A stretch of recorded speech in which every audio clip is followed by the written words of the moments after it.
Good day and welcome to the 6th pair crossing with Jenny Brandis. This video shows how to form a star effect. Before working the sample, I need to work the outside pins with half stitch, pin half stitch. If you'd like to follow along, the sample pattern is available from the free section of jennybrandis.com. I am testing out not only how to work the crossing, but also how it is affected by the number of twists added. Each of the lines represents a thread, so the 6 left lines are the 3 pairs from the left. The 6 right lines are the 3 pairs from the right. Lay aside the 2 anchor edge pairs as they are not used until the very end. 3 pairs on the left and 3 pairs on the right. To work it, we are working from left to right, so lay aside the 4 right pairs while we work step 1. Work a half stitch, cross and twist.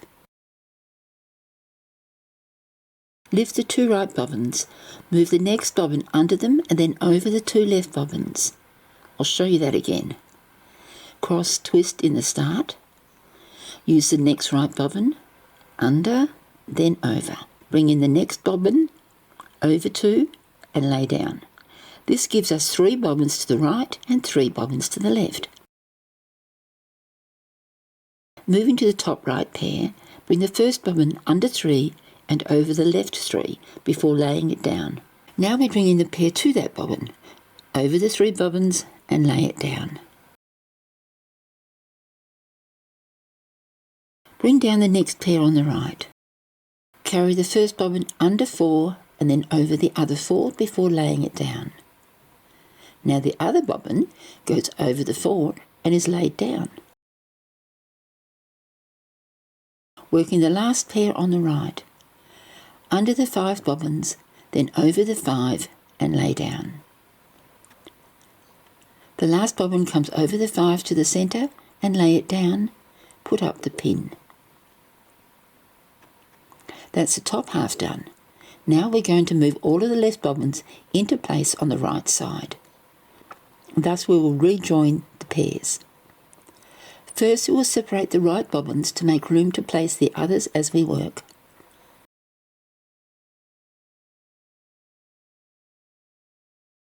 From now on, we use the centre left bobbins, one at a time. The first left goes all the way over to the left of the first right.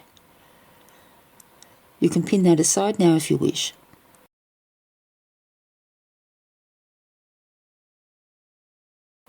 The next left goes over and becomes the 4th right.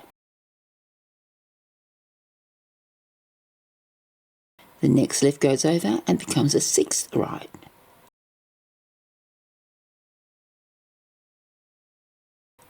The next left goes over and becomes the 8th right. The second last goes over and becomes the 10th right.